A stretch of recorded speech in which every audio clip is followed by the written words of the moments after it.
That was the Lick Your Butt song by Hullabaloo off of their 1991 album Lubritorium. Um, that's a lot right there. They've also got songs called Washington's Cock, Suicidal Maniac, Blow Me Fucking Canada. That had kind of a Butthole Surfers feel to it. I liked it, actually. I didn't expect to like that one very much, judging from the names. But I guess you wouldn't expect that from the Butthole Surfers either, and I love them. Interesting coincidence because I'm recording this on the day that the news came out that Teresa Nervosa had passed of lung disease. Um, so it's good. It's good to make me think of Butthole Surfers today. I really like that. We're listening to that today because we have, two perverted sounding Nirvana titles going head to head today. But one of them is from 1991. Hi, my name is Bean, and you're watching Battle of the Band. We're on day 45 of the Nirvana tournament today, and that is match 6 in round 2. So we're just at the very beginning of round 2 still, just getting into listening to a lot more Nirvana. And we're hearing some stuff we didn't hear last round, since a lot of songs got by us through the last round. If you're new here and you're wondering what a Nirvana tournament is, let me fill you in on that first. We took every single song that I could find released by Nirvana and we threw them into a single elimination style tournament. Now they're doing battle and head-to-head competition until one remains in the end, and that's the very best song that Nirvana released.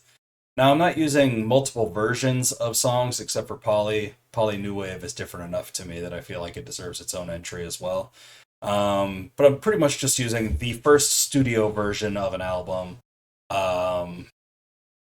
unless that mix is really hard to find on YouTube Music, I might not use it, or if it sounds like just bad because it's so obscure at this point.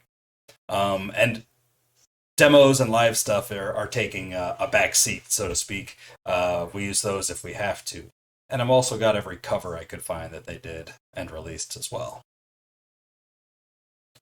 Today we're going to be starting off with Drain You. Drain You sounds like the job of its competition today, but we'll get to that. Drain You is from their 1991 album Nevermind, the one that just about everybody knows. And I've always liked this song because of the really weird sounding chorus that I didn't understand at all as a kid. It just sounded gross, and I had no idea that it might mean, some sort of symbolism in any way. He says, chew your meat for you, pass it back and forth in a passionate kiss from my mouth to yours. I like you. Yeah, I just took it quite literally and was imagining two people that are in love, and that's how they express their love when I first heard that song.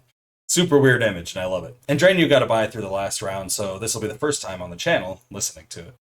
Its competition today is Moist Vagina, released in 1993 on the All Apologies single. And it was later re-released as a different version on 2004's With the Lights Out box set. I'm going to be listening to the version that came out on the re-release of In Utero in 2013. I think that's a slightly different mix than the single version. I just didn't find the single version when I was looking for these.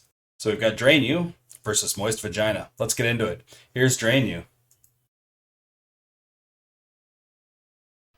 One baby, two, another says I'm lucky to meet you. I don't care what you think, this is about me. It is now my duty to completely drain you. I travel through to blend up in your affection. Shoot me for you.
Pretty great song. That one's a classic. I always forget about that bridge section with the really cool guitar stuff going on in there. It feels like a Led Zeppelin interlude almost, like a just maybe it's Dave Grohl's drumming in that. It feels a lot like John Bonham, just kind of pounding away at the drums when the other guys are doing something weird and trippy in the background. You know, they like Led Zeppelin. They don't like Led Zeppelin. I think a lot of people have that sentiment, really. Really awesome song, though. Here's Moist Vagina.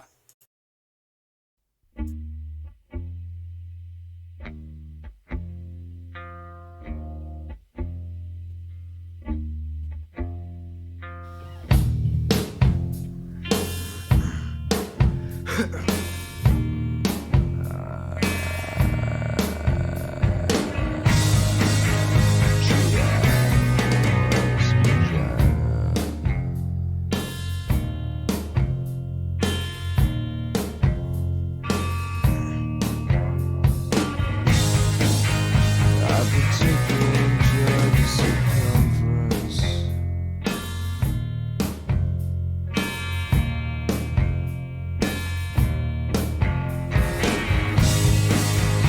Of the second walls of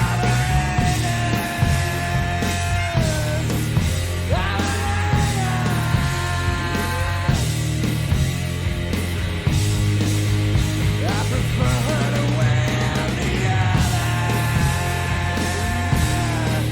marijuana, marijuana, marijuana.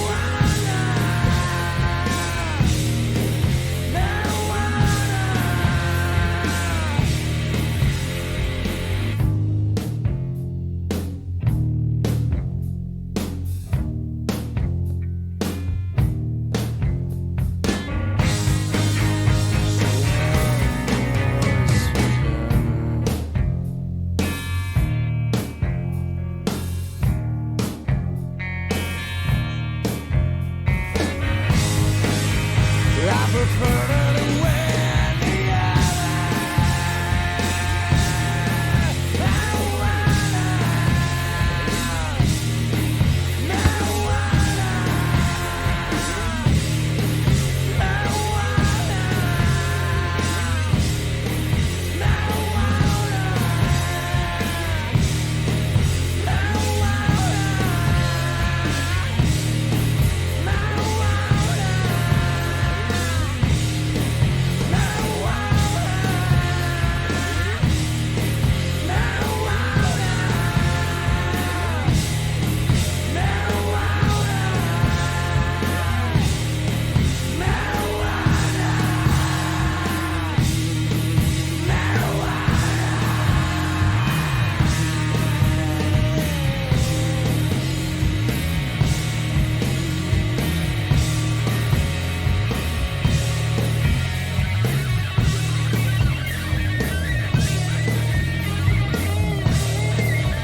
Pretty interesting vocal sound there. Something you hear a lot in conversation, but you don't hear it in songs. So it's actually pretty unique there. I am gonna give that one to Drain You today. Moist Vagina is really cool. I love the super like jam out nature of it, but it is a lot looser and doesn't really have much in the way of lyrical content. Um, I don't know. Drain You is just a lot more catchy, I guess. And catchiness matters a bit when we're dealing with something in the popular music realm, I guess. It's just a lot more classic. Moist Vagina is just kind of a nice little oddity that they made. I really enjoy the sounds that are in it. I don't think it's as catchy and good as Drain You, though. Although Drain You is a bit too overproduced, I think. I still think that that whole Nevermind album is overproduced, and you know, it's still great because the songs are that great, but the production on it is weird. Should be sounding, it should sound just like rougher. I feel they should have had Steve Albini do it. Maybe I'm just a Steve Albini mark. Like this video if you like the video, and subscribe to the channel if you haven't already. Share with anyone you know who might be into this kind of content, and let me know down in the comments which of these two songs you would have chosen if it were you in the hot seat today. That's all the Nirvana tournament action we've got going for the day, but please join me tomorrow when we get down with some more Magnetic Fields and Nirvana tournament action. Until then, I hope you all have a great night, fantastic afternoon, and a wonderful morning. Thanks for watching.